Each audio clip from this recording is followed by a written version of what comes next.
أعوذ بالله من الشيطان اللعين الرجيم. بسم الله الرحمن الرحيم. الحمد لله رب العالمين، الصلاة والسلام على أشرف الأنبياء والمرسلين وعلى آله الطيبين الطاهرين المعصومين الذين أذهب الله عنهم الرجس وطهرهم تطهيرا. اللهم صل على محمد.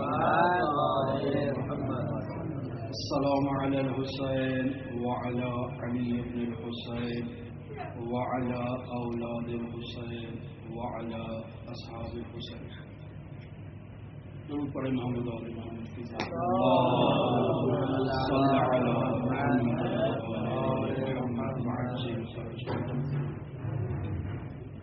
ایام عزا عشرۂ محرم الحرام،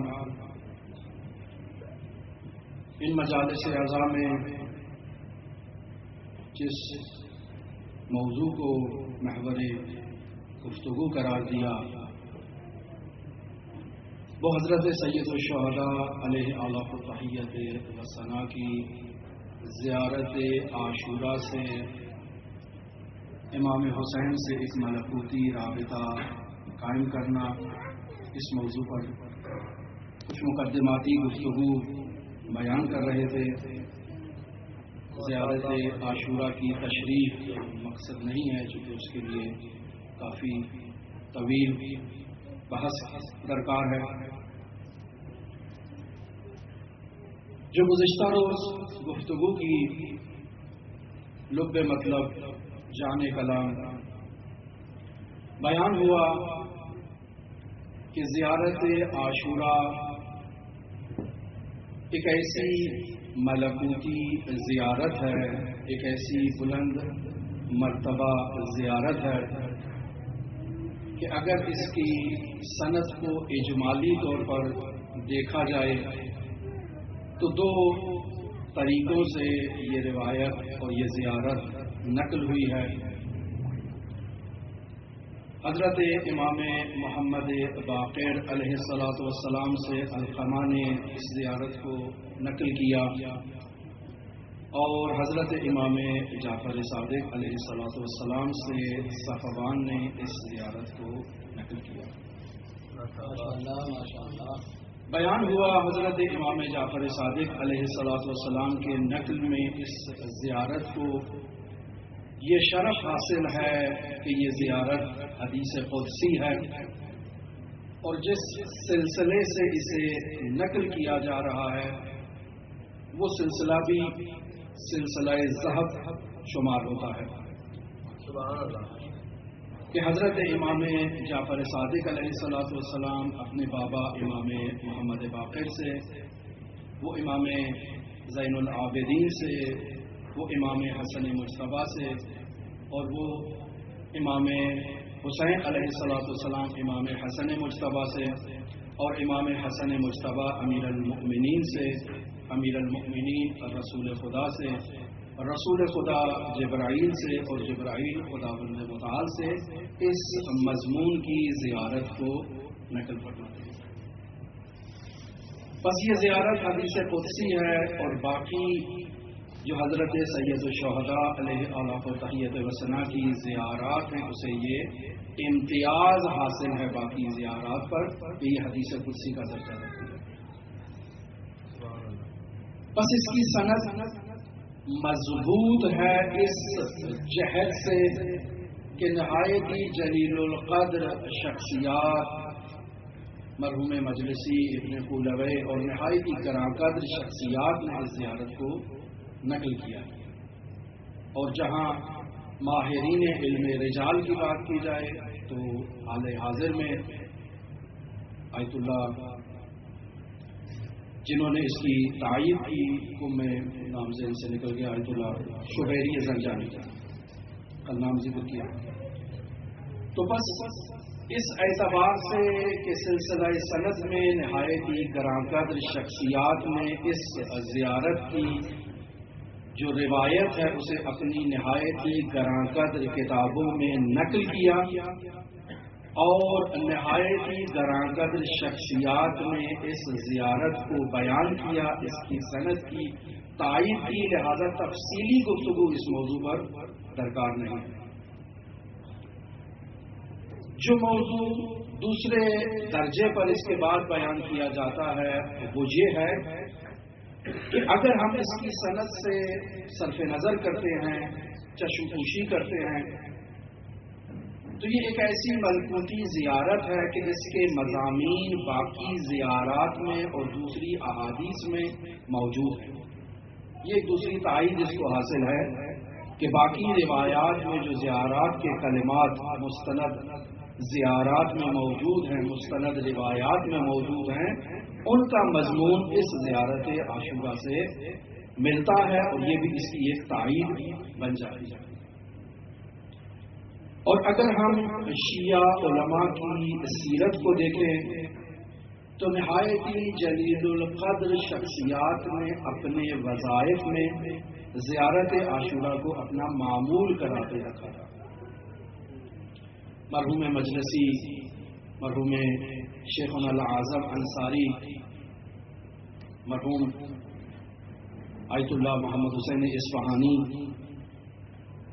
مرحوم شیخ عبد الکریم حائری، مرحوم امام خمینی، مرحوم آیت اللہ بہجت وغیرہ وغیرہ عظیم جلیل المرتبت شخصیات نے اس زیارت کو 100 صلوات اور 100 لعن کے ساتھ اپنے روزانہ کے اعمال میں اور شیڈول میں شامل کر رکھا ہے۔ بس سیرہ علماء کو بھی اگر معیار قرار دیا جائے ایسی جلیل القدر شخصیات کہ جو علم رجال میں ایک اپنا نام رکھتے ہیں، جو علم فقہ میں، علم اصول میں اپنا ایک مقام رکھتے ہیں، وہ ایسی شخصیات اس زیارت کی روزانہ پابندی کرتے ہیں، تو اس کا مطلب ہے کہ یہ قابل اعتماد عمل ہے۔ اور جو 100 صلوات اور 100 لعن کی قید لگائی، وہاں پر بھی علماء کہتے ہیں کہ اگر کسی کے لیے دقت ہے، کسی کے لیے مشکل ہے، کسی کے لیے وقت نہیں ہے، کوئی اسے باقاعدگی کے ساتھ 100 کا عدد مکمل نہیں کر سکتا، تو امام علی نقی کی روایت کے مطابق ایک دفعہ صلوات اور لعن کے بعد 10 مرہ کہہ دے تو وہ اس کا عمل مکمل ہو جاتا ہے۔ مرحوم آیت اللہ شیخ محمد تقی بہجت فومنی کی یہ روش تھی کہ وہ راستے میں چلتے ہوئے اس 100 کے عدد کو کمپلیٹ کیا کرتے تھے۔ جب زیارت کے لیے مشرف ہوتے تھے حضرت معصومہ کی بارگاہ میں یا حضرت امام علی بن موسیٰ رضا علیہ اعلیٰ و تحیت وسنا کی بارگاہ میں، تو یہ جو واپسی کا سفر ہے اس میں اس کو کمپلیٹ کیا کرتے تھے، اور یہ عدد کی رعایت ہمارے بزرگان سے ملتی ہے، اور اس کی ایک تاکید ہے کہ اس عدد کو پورا کیا جائے۔ مرحوم علامہ امینی رحمۃ اللہ علیہ بیان کرتے ہیں علیہ السلام کہ میں نے میرے والد بزرگوار نے اپنی تمام زندگی زیارت عاشورہ کی پاسداری کی اور اسے اپنے وظائف میں شمار کیا۔ جب والد کا انتقال ہو گیا تو عالم رؤیا میں والد سے میں نے سبب نجات سوال کیا کہ کون سا ایسا عمل ہے کہ جس عمل کی پاسداری اور باقاعدگی سے آپ نے نجات حاصل کی، تو والد فرماتے ہیں کہ زیارت عاشورہ سے غفلت نہ کرنا۔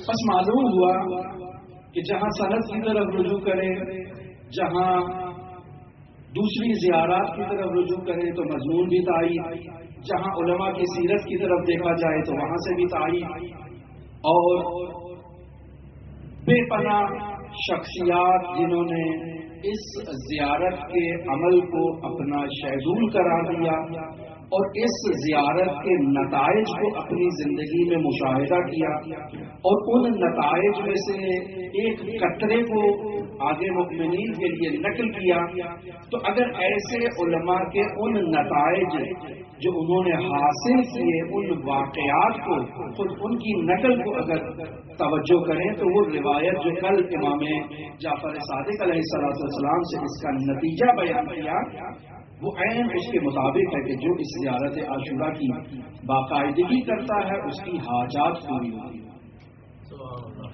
اور بیان ہوا کہ یہ اس قدر عظیم زیارت ہے، پہلے بھی ایک جگہ بیان کر چکا ہوں اور آپ سب اس سے آگاہ ہیں اور باخبر ہیں کہ محدث النوری رحمۃ اللہ علیہ نے نجم الثاقب میں، مرحوم شیخ عباس قمی رحمۃ اللہ علیہ نے مفاتیح الجنان میں جو سید رشتی کا واقعہ تحریر کیا ہے، آپ سب نے اس کو تفصیلاً اس کا مطالعہ کیا ہوگا، کہ جس میں جانے مطلب یہی ہے کہ جب وہ اپنے کاروان سے، حج کے کاروان سے پیچھے رہ جاتے ہیں تو حضرت حجت علیہ الصلوۃ والسلام سے توسل کرتے ہیں۔ اس توسل کا نتیجہ یہ ہے کہ حضرت انہیں جو تعلیم دیتے ہیں، جو تاکید کرتے ہیں کہ اپنی اس مشکل کے حل کے لیے نافلہ کی طرف رجوع کیا جائے، تہجد کی طرف رجوع کیا جائے، لہذا نافلہ شب پڑھی جاتی ہے۔ جب مشکل برطرف نہیں ہوتی تو پھر رابطہ کیا جاتا ہے، توسل کیا جاتا ہے، تو پھر کہا جاتا ہے کہ جامعہ، تو سید کہتے ہیں کہ جامعہ مجھے حفظ نہیں تھی، حضرت کے کہنے سے حفظ ہو گئی اور میں نے جامعہ پڑھ لی۔ اب پھر اگر وہ قافلہ نہیں ملا، پھر توسل کیا تو حضرت نے فرمایا عاشورہ، اور جو عاشورہ حفظ نہیں تھی حضرت کے کہنے سے حفظ ہو گئی اور اس کی قرأت کر لی۔ ظاہرہ وفاتی تو کوئی دعا کی کتاب تو ساتھ موجود نہیں تھی، حضرت کے لبہائے مبارک کی جنبش سے وہ جامعہ بھی حفظ ہو گئی، وہ عاشورہ بھی حفظ ہو گئی اور کاروان بھی مل گیا۔ اور حضرت نے تاکید کی کہ 3 مرتبہ کلمہ دہرایا، نافلہ نافلہ نافلہ، جامعہ جامعہ جامعہ، عاشورہ عاشورہ عاشورہ۔ مشہور واقعہ ہے، یقیناً آپ لوگوں نے اس کو رجوع کیا ہوگا، مفاتیح الجنان میں موجود ہے۔ تو یہاں ہمیں معلوم ہوتا ہے کہ اگر کسی انسان کی مشکل مادیات سے تعلق رکھتی ہو، عالم مادہ سے تعلق رکھتی ہو، اس دنیاوی مسائل سے اس کی مشکل وابستہ ہو، جیسے ہم لوگ مشکلات میں مبتلا ہوتے ہیں، کسی کے ہاں اولاد نہیں ہے، کسی کے ہاں روزگار نہیں ہے، کسی کے ہاں روزمرہ زندگی میں دوسری مشکلات ہیں، جو مشکلات حل نہیں ہوتی ہیں، تو حضرت کے اس وظیفے سے جو سید رشتی کو بیان کیا گیا، تو یہ 3 عمل ایسے ہمارے سامنے حضرت حجت کی جانب سے اس 2 اہم نقل سے، مرحوم محدث سے اور مرحوم شیخ عباس قمی کے نقل سے یہ واضح ہوتا ہے کہ اگر کسی انسان کو کسی بھی قسم کی دنیاوی مشکل ہے تو یہ نافلہ جامعہ عاشورہ ان کا اجتماع انسان کی مشکل کو حل کر سکتا ہے۔ اور اگر کسی انسان کی مشکل اس عالم دنیا سے متعلق نہیں ہے، معنوی مشکل ہے، تو اس معنوی مشکل کے حل کے لیے بھی وظیفہ یہی ہے کہ نافلہ جامعہ عاشورہ کی طرف رجوع کیا جائے، اور اس راستے سے ایک ملکوتی دروازہ جو حضرت سید الشہداء اور حضرات اہل بیت علیہ الصلوۃ والسلام کی طرف کھلتا ہے، اس ملکوتی راستے سے انسان ان ہستیوں سے متوسل ہو، اس کی مادی مشکل بھی حل ہوگی، اس کی معنوی اور ملکوتی مشکل بھی حل ہوگی۔ درود پڑھیں محمد۔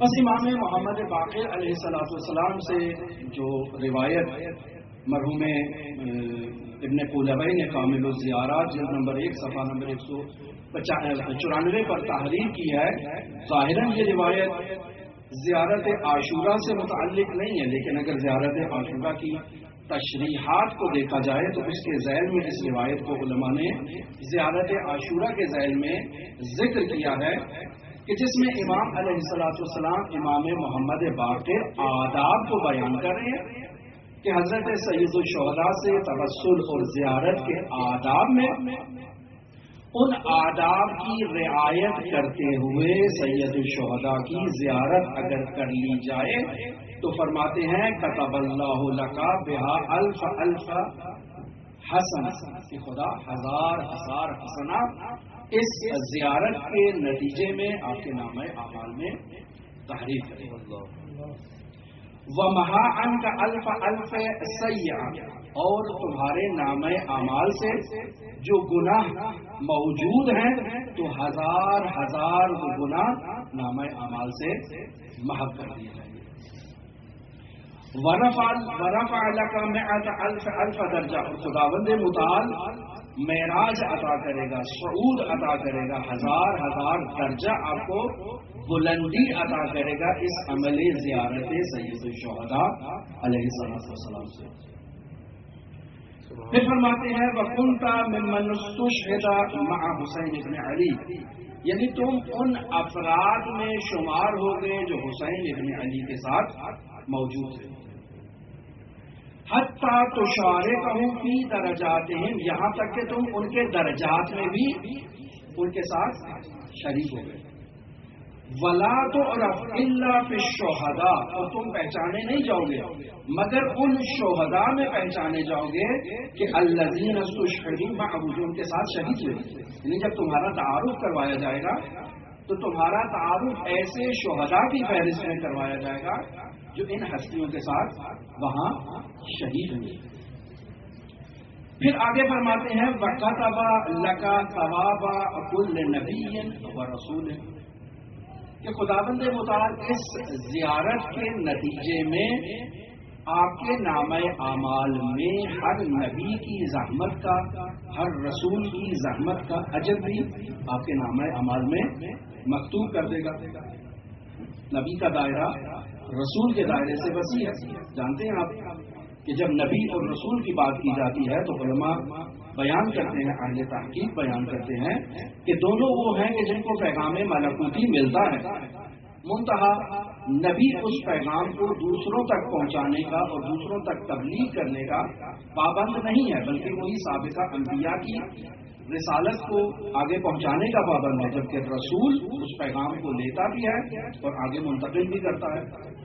یہ فرق ایک بیان کیا اہل تحقیق نے. البتہ اس کے اوپر بہت ساری شخصیات نے اعتراض بھی کیے ہیں کہ نہیں یہ اس طرح سے نہیں ہے، اس پر اعتراضات کیے، اور پھر بعض نے اس کا دفاع بھی کیا کہ نہیں یہ بالکل بات اسی طرح سے ہے کہ نبی اور رسول میں یہی فرق ہے، اور اگر نسبت کی جائے تو ہم نے مطلق نسبت ان کے درمیان قائم کی جاتی ہے، یعنی دائرہ نبوت وسعت رکھتا ہے. ہر رسول نبی ہے لیکن ہر نبی رسول نہیں ہے.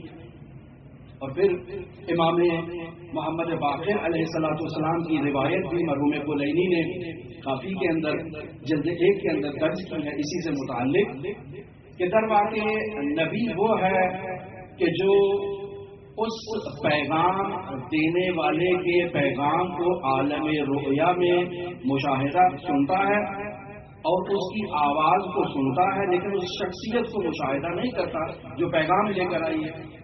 لیکن رسول وہ ہستی ہے جو اس پیغام کو سنتی بھی ہے اور اس شخصیت سے بھی ملاقات کرتی ہے جو اس پیغام کو لے کر آئے ہیں. یہ فرق علماء نے بیان کیے ہیں. تو بس جو شخص اس زیارت عاشورہ کی یا زیارت سید الشہداء کی قراءت کرتا ہے اسے ہر نبی کا بھی ثواب ملے گا، ہر رسول کی ان تمام زحمتوں کا جو انہوں نے رسالت کی تبلیغ میں اٹھائی ہیں، جو رنج اٹھائے ہیں، جو تکالیف اٹھائی ہیں، یہ انسان اس زیارت کے عمل سے ان میں شریک کراتا ہے. اس قدر رتبہ ہے انسان کا. ایسے اعمال کی طرف رجوع کر کے انسان حضرت سید الشہداء اور حضرات اہل بیت سے ایک رابطہ ملکوتی برقرار کر سکتا ہے. اور پھر روایت کے آخر میں بیان کرتے ہیں وَزِيَارَةِ مَنْ زَارَ الْحُسَيْنِ ابْنَ عَلِي مُنْذُ يَوْمَ قُتِلَ، اور جو اس زیارت سید الشہداء کو ان آداب کے ساتھ بجا لاتا ہے تو اس شخص کو وہ ثواب عطا ہوگا کہ جب حضرت سید الشہداء شہید ہوئے اس زمانے سے یوم زیارت تک جن شخصیات نے بھی زیارت سید الشہداء کو انجام دیا ان تمام کی زیارت میں یہ ظاہر بھی شریک ہو جاتا ہے. بس اگر انسان ایک رابطہ برقرار کرنا چاہتا ہے، جو رابطہ معنوی، رابطہ ملکوتی ہے، یعنی ظاہر اور مظہور کے درمیان جو ایک ملکوتی رابطہ برقرار ہونا چاہیے، جو ایک وحدت ایجاد ہونی چاہیے، اگر کوئی شخص ان آداب کے ساتھ زیارت سید الشہداء کو، جو آداب ظاہری بھی ہیں، آداب ملکوتی بھی ہیں، باقاعدگی کے ساتھ کوئی اپنے نامہ اعمال میں زیارات کو شامل کرتا ہے، تو اسے یہ تمام جو درجات ہیں، یہ جو ثوابات ہیں، یہ جو مقامات ہیں، جو ایک ملکوتی رابطے کے لیے ضروری ہیں، وہ اس انسان کو حاصل ہو جائے۔ اور پھر حضرت سید الشہداء کی زیارت کہ جس کے ذریعے سے ہم حضرت سید الشہداء سے ایک رابطہ قائم کرنا چاہتے ہیں، اور وہ رابطہ بھی معنوی رابطہ ہو، ملکوتی رابطہ ہو، تو ایسا رابطہ کہ جس میں ظاہر مظہور حضرت سید الشہداء کے ساتھ یکجا ہو جائے، ایک ایسی وحدت ایجاد ہو جائے۔ اصل تو مقصد ان زیارات کا، اس ظاہر کا مظہور کے ساتھ ایک ایسا رابطہ ہے، ایک ایسا قلبی رابطہ ہے، ایک ایسی وابستگی ہے کہ اب یہاں پر دوئیت نہیں ہے، وحدت ہو چکی ہے۔ اصل تو ہدف بلندیوں تک پہنچنا ہے، بلند مقامات تک پہنچنا ہے، وہ ملکوتی مقامات کہ جن مقامات پر اصحاب سید الشہداء کربلا کے میدان میں پائے جائیں۔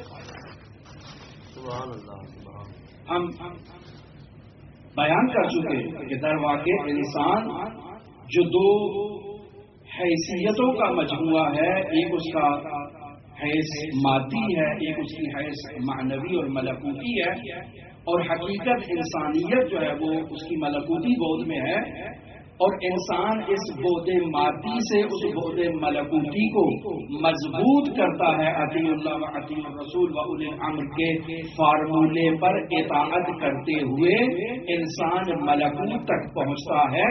تو اب اس انسان نے در واقع اپنے اس ملکوتی بود کو اگر مضبوط کرنا ہے تو ذریعہ کیا ہے؟ ذریعہ یہی ہے کہ حضرات اہل بیت علیہ الصلوۃ والسلام سے اس کا رابطہ قائم ہو، اور اس رابطے کے نتیجے میں اطاعت کرے وہ۔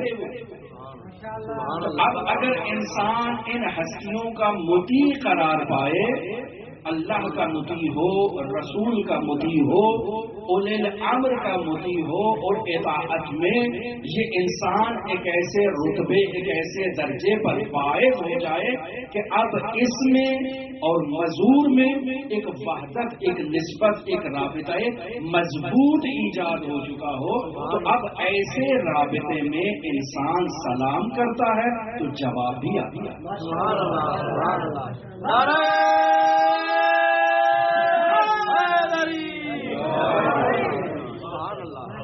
کل بیان ہوا کہ ہمارا عقیدہ جس کا اظہار جا کر کرتے ہیں حضرات اہل بیت کی بارگاہ میں، اشہد انکم تشہد مقامی تسمع کلامی و ترد سلامی، یہ ہم ان ہستیوں کی جہت سے کرتے ہیں، یعنی ہماری گواہی ہے کہ وہ ہستیاں ہمارا مقام بھی دیکھ رہی ہیں، ہمارے سلام کا جواب بھی دے رہی ہیں، ہماری جو موقعیت ہے اس کو مشاہدہ کر رہی ہیں، ہماری جو وضعیت ہے اس کو مشاہدہ کر رہی ہیں، ہماری حاجات کا علم رکھتی ہیں، یہ ہمیں ان کے مقام کی طرف اشارہ کر رہے ہیں اور اقرار کر رہے ہیں اور گواہی دے رہے ہیں۔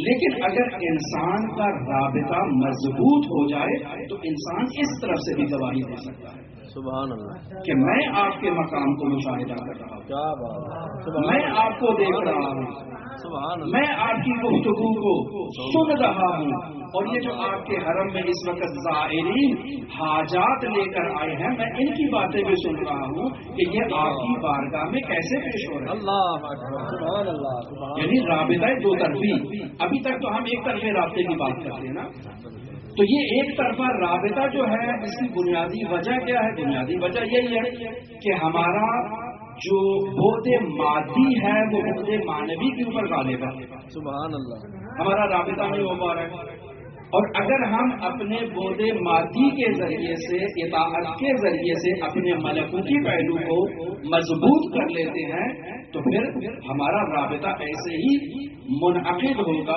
ایسے ہی برقرار ہوگا جیسے جلیل القدر کو کہا، جلیل القدر شخصیات کی زندگی میں موجود ہے. جب وہ سلام کرتے تھے تو جواب آتا تھا اور وہ جواب کو سنتے تھے. وہ شخصیات جو زیارات کے لیے آئی ہیں، جو حاجات پیش کر رہی ہیں امام کی بارگاہ میں، وہ ان حاجات سے بھی باخبر ہوتے تھے. اور کئی حاجات تو انہی کے تو پہلال ہو جاتے تھے. کئی لوگ جو اظہار بے ادبی کرتے تھے ان کو ادب کی آموزش دیتے تھے، تعلیم دیتے تھے کہ ایسے امام سے مخاطب ہونا یہ ادب کے خلاف ہے، اس انداز میں امام سے مخاطب نہیں ہونا چاہیے. یہ آپ یقیناً علماء کے حالات زندگی، جو شخصیات جلیل القدر شخصیات کہ جو خود رابطہ برقرار کر چکی ہیں، ایسی شخصیات سے آپ سیکھ سکتے ہیں. اور ہم بیان کر چکے کہ در واقع یہ شخصیات موضوعیت نہیں رکھتی ہیں ہمارے لیے، بلکہ وہ رابطہ موضوعیت رکھتا ہے کہ جو ان شخصیات نے برقرار کیا ہے اسی اطاعت کے نتیجے میں، اسی شریعت مقدسہ مطالعہ اسلامیہ کی پاسداری کے نتیجے میں، اسی قال الصادق و قال الباقر کے نتیجے میں. سبحان اللہ، سبحان اللہ. بس انسان جب عالم مادہ میں آتا ہے تو انسان در واقع عالم نور سے ظلمت کی طرف نزول کرتا ہے، نیچے اترتا ہے، اور پھر دوبارہ انسان نے اس ظلمت سے اپنے انہی اعمال کے نتیجے میں، اطاعت کے نتیجے میں انسان نے دوبارہ عروج اختیار کرنا ہے ملکوت کی طرف، نور کی طرف. اور یہی انسان کا جو نزول و صعود کا مکمل سفر ہے، اسی کو تو بیان کیا جا سکتا ہے انا للہ و انا الیہ راجعون کے اندر. بس انسان نے فرشتہ نہیں بننا بلکہ فرشتے سے افضل بننا ہے. مغالطہ نہیں کرنا ہے، ایسا نہیں کہنا کہ میں نے خدا بن جانا ہے، میں نے معصوم بن جانا ہے. نہیں، انسان بننا ہے. انسانیت کے لیے یہی جو اشعار پڑھتے ہیں، انسان کو بیدار تو ہونے میں دو، ہر قوم پکارے گی یہاں ہمارے ہیں حسین. سبحان اللہ، کیا بات ہے. اور اسی کو امام علی بن موسیٰ رضا کی حدیث جو بیان ہوئی، فَإِنَّ النَّاسَ لَوْ عَلِمُوا مَحَاسِنَ كَلَامِنَا لَتَّبَعُونَا. سبحان اللہ، سبحان اللہ. یہ بیدار انسان اگر ہمارے کلام کو سن لے تو خود بخود پیروکار ہو جائے. اطیع اللہ و اطیع الرسول و اولی الامر کے فارمولے پر خود بخود عمل کرے. انہیں کسی اور جو ابھارنے والے کی ضرورت نہیں ہے. خود ان کی بیداری، ان کی توجہ، ان کا غفلت سے بیداری کی طرف جو سفر ہے، وہ سفر اگر حسین ابن علی کے ذریعے سے کریں گے تو بہت جلدی یہ سفر طے ہو جائے گا. کیونکہ سفینۃ الحسین اسرعھا اوسعھا، حسین کی کشتی تیز بھی ہے اور سب سے سریع بھی ہے. جلد انسان کو ظلمتوں سے نکال کے نور کی طرف ہدایت کرتی ہے. وہ انسان جو اس عالم ظلمت میں آ چکا ہے، اسے نور کی طرف ہدایت کے لیے یہی فرش عزا، یہی حسین ابن علی سے صدقیت برقرار کرنے کی ضرورت ہے.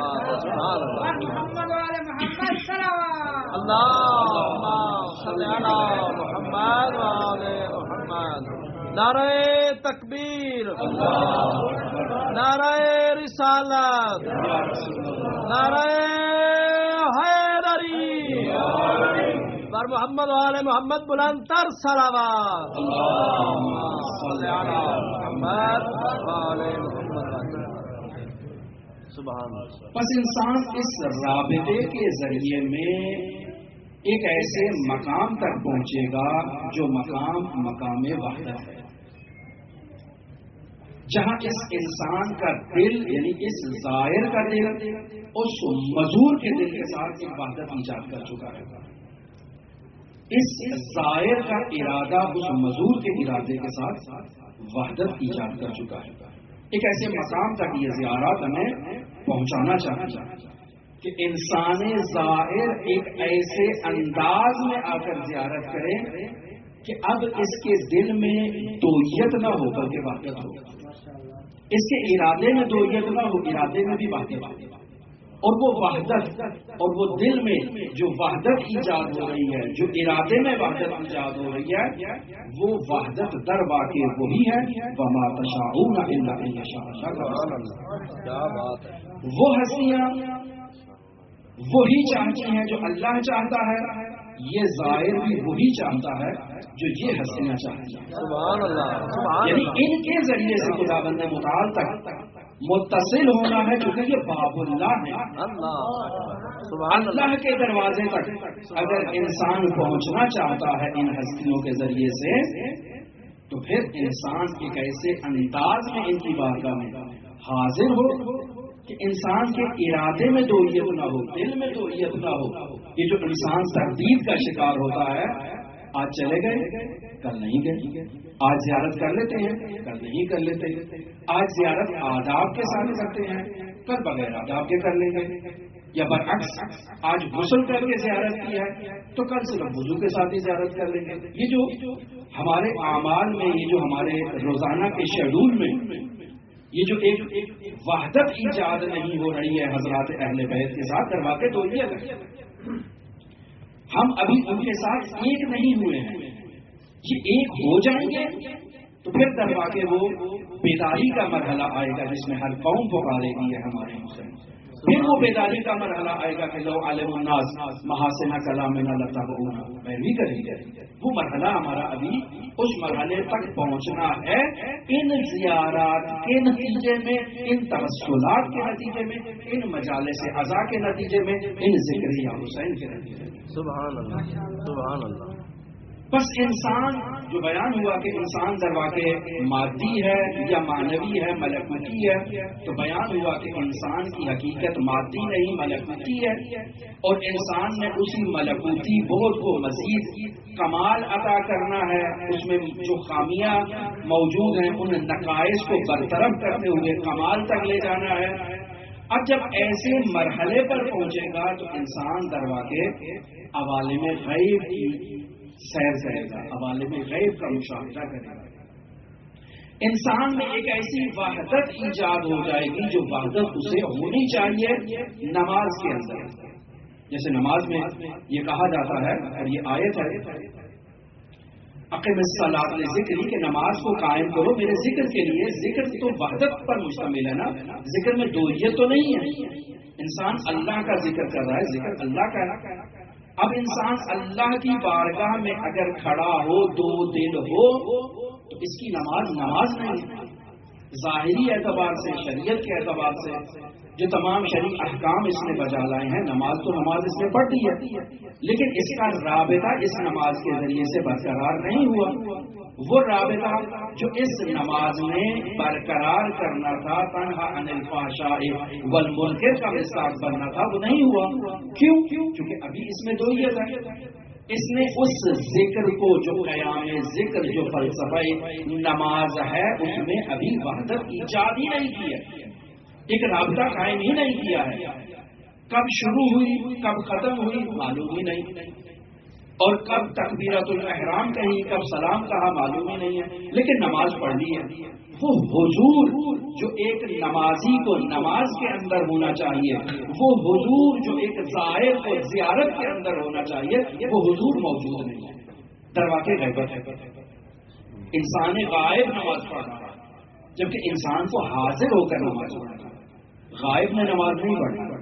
انسان تکبیرۃ الاحرام کہتا ہے، نہیں معلوم کہاں ہے، کہاں جا رہا ہے، کیا کر رہا ہے، کیا نہیں کر رہا ہے، کب نماز ختم کر دی اور انسان تجارت کر کے واپس بھی آ گیا۔ یہ جو انسان کے افکار میں حضور موجود نہیں ہے، غیبت موجود ہے، اس غیبت کو تبدیل کرنا ہے حضور میں، اور اس کا راستہ یہی ہے کہ انسان متوسل ہو ان ہستیوں سے اور ان سے مدد حاصل کرے۔ سبحان اللہ، سبحان اللہ۔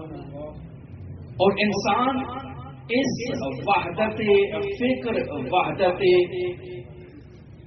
ارادے اور وحدت دل کے نتیجے میں ایک ایسے مقام پر پہنچ جائے گا کہ خداوند متعال سورہ جمعہ میں ارشاد فرماتا ہے، ثم تردون الی عالم الغیب والشہادہ، کہ تمہیں ایک ایسی بارگاہ میں پیش کر دیا جائے گا، ایک ایسی ہستی کے سامنے پیش کر دیا جائے گا جو عالم ہے، عالم غیب بھی ہے، عالم شہادت بھی ہے۔ سبحان ایک ایسی بارگاہ میں تمہیں پیش کیا جائے گا۔ تو جب انسان نے ایک ایسی بارگاہ میں حاضر ہونا ہے تو ایک ایسی حالت میں حاضر ہو کہ وہ غیب پر بھی ناظر ہو، شہادت پر بھی ناظر ہو، متوجہ ہو، عالم ہو، وحدت ایجاد کر چکی ہو، رابطہ برقرار کر چکی ہو، تاکہ سرخرو ہو سکے، تاکہ اپنا چہرہ دکھا سکے، اپنے آپ کو پیش کر سکے۔ بس انسان نے در واقع ایک ایسا ملکوتی رابطہ برقرار کرتے ہوئے اس بارگاہ میں جب حاضر ہونا ہے، تب جا کر جب وہ تکبیرۃ الاحرام کہے گا تو اس ذات کی کبریائی کو درک۔ سبحان۔ لیکن اس کے بغیر اگر رابطہ برقرار نہیں ہوا، اگر انسان غائب ہوا، انسان آداب کے بغیر ہوا، تو پھر انسان تکبیرۃ الاحرام کہے گا لیکن اس کا رابطہ برقرار نہیں ہوگا۔ انسان خیالات کا مجموعہ رہے گا، افکار و اوہام کا مجموعہ رہے گا۔ یہ خیالات میں وحدت، یہ اوہام میں وحدت اور ایک نتیجے پر انسان کے وجود میں وحدت ایجاد نہیں ہوگی جب تک انسان کا یہ رابطہ مضبوط نہیں ہوگا۔ اور اس رابطے کو مضبوط کرنے کے لیے یہی آداب جو بیان کیے گئے ہیں کہ ان ہستیوں کی بارگاہ میں جائے تاکہ ان سے انسان میں کہ روحانی گول میں مضبوطی پیدا ہو۔ بیان ہوا کہ اگر انسان اپنے ملکوتی بود کو مضبوط کرنا چاہتا ہے تو حضرات اہل بیت علیہ السلام کی زیارت ایک ذریعہ ہے۔ یہی زیارت عاشورہ ایک ذریعہ ہے، ایک طریقہ ہے، ایک وسیلہ ہے۔ بس انسان غفلت میں ہے، انسان کوشش کرتا ہے اپنی افکار کو ایک جگہ جمع کر لے، بالفرض کوشش کرتا ہے کہ اپنی فکروں کو ایک نتیجے پر لے آئے، لیکن اس کا قلب جو ہے وہ وہاں موجود نہ ہو، یعنی حضور فکر کی توجہ کرتا ہے، حضور قلب کی توجہ نہیں کرتا ہے۔ نماز پڑھ رہا ہے، اپنی تمام تر توجہ ان الفاظ کے معانی پر ہوتی ہے اور معانی پر توجہ کرتا ہے اور اس کا قلب کہیں اور ہوتا ہے۔ نماز میں حضور فکر مہم نہیں ہے، حضور قلب مہم ہے۔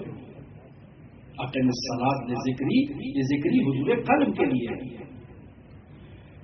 تو یہاں انسان نے جب ان ہستیوں سے رابطہ قائم کرنا ہے، وحدت ایجاد کرنی ہے، ظاہر اور مظہور کے درمیان ایک ایسا ملکوتی رابطہ برقرار ہو جائے کہ جس کے ذریعے سے ظاہر ان ہستیوں کی بارگاہ میں ایسے پیش ہو جائے کہ اس گواہی کو دو طرفہ دے سکے کہ اشہد انکم تشہد مقامی تسمع کلامی ترد سلامی، ایسا ظاہر در واقع مظہور کے ساتھ ایک وحدت ایجاد کر چکا ہے۔ اس کا ملکوتی بول مضبوط،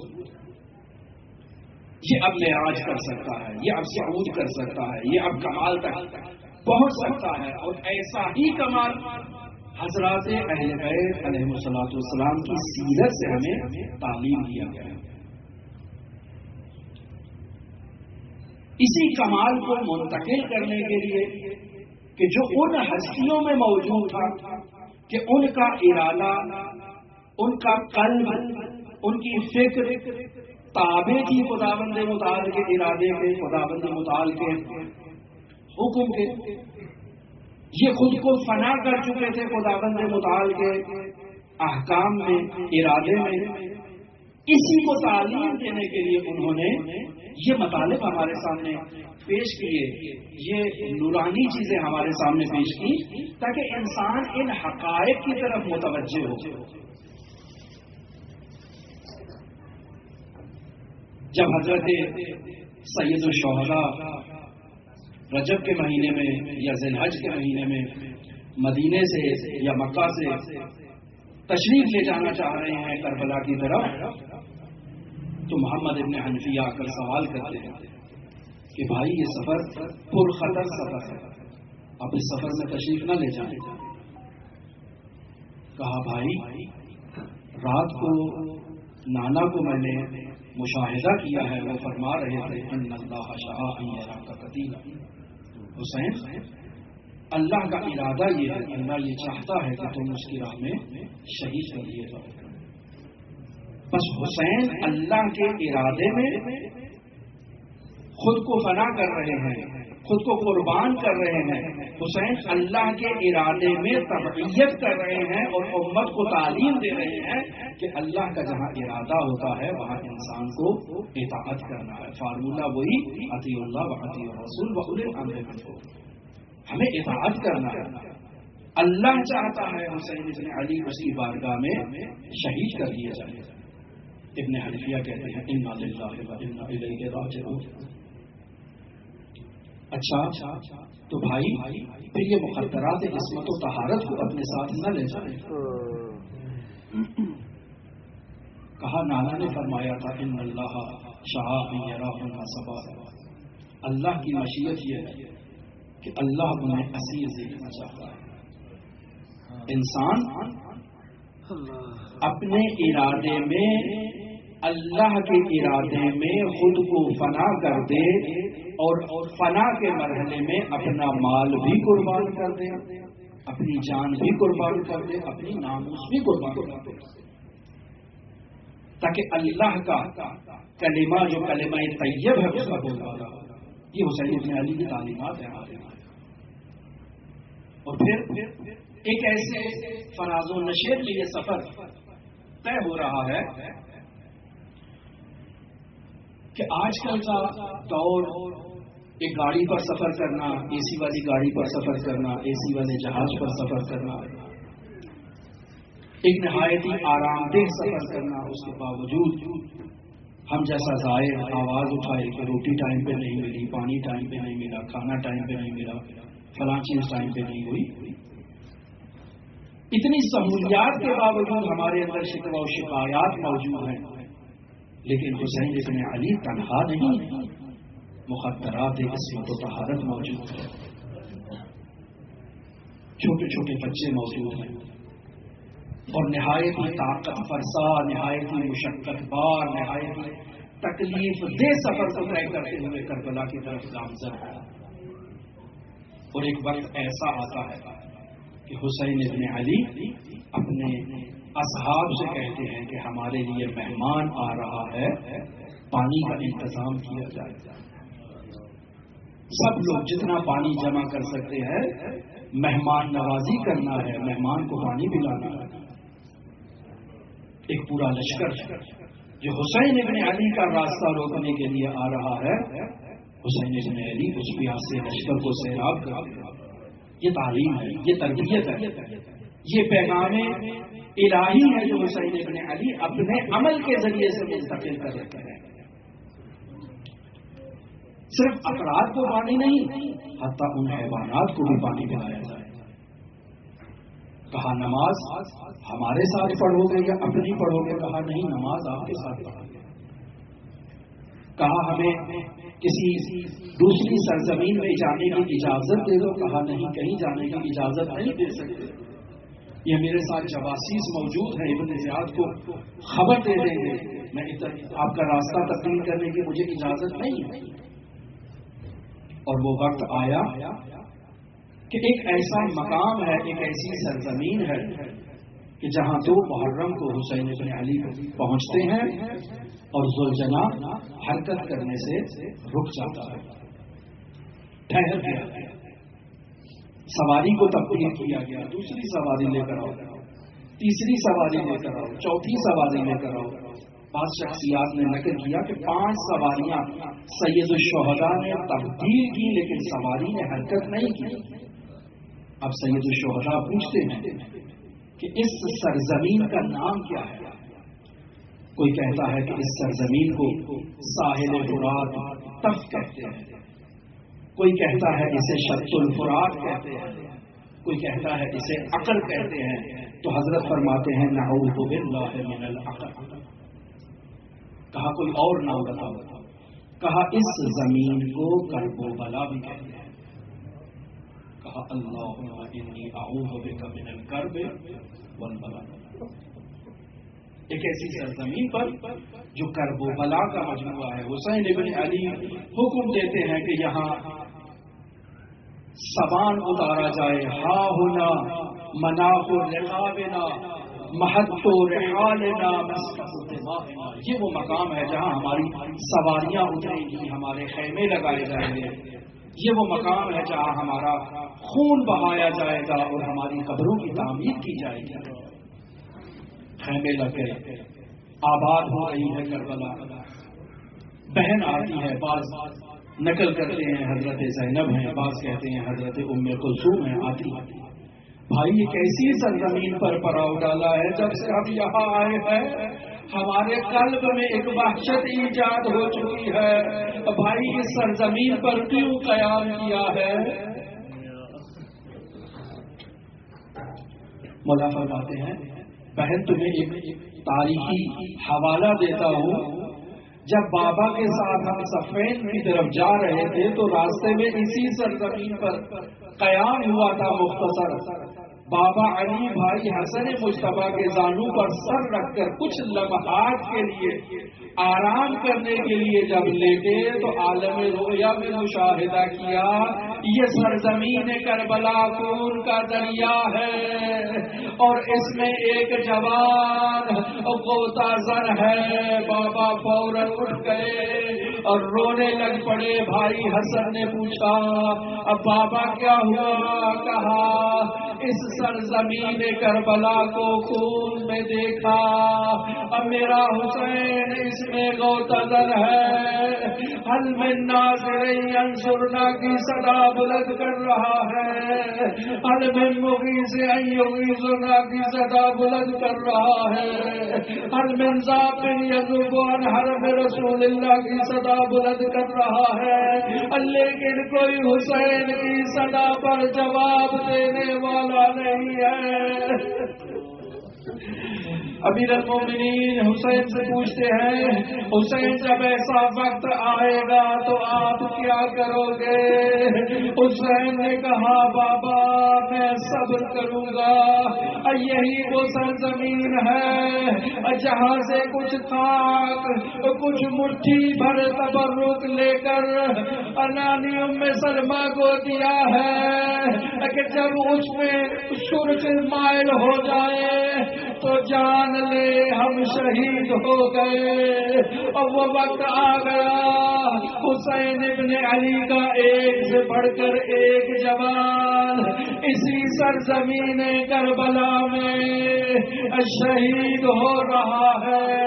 حسین ابن علی نے صبر کی معراج کا مظاہرہ کیا، ثانیہ زہرا بھی مشاہدہ کرتی رہی، انا للہ و انا الیہ راجعون۔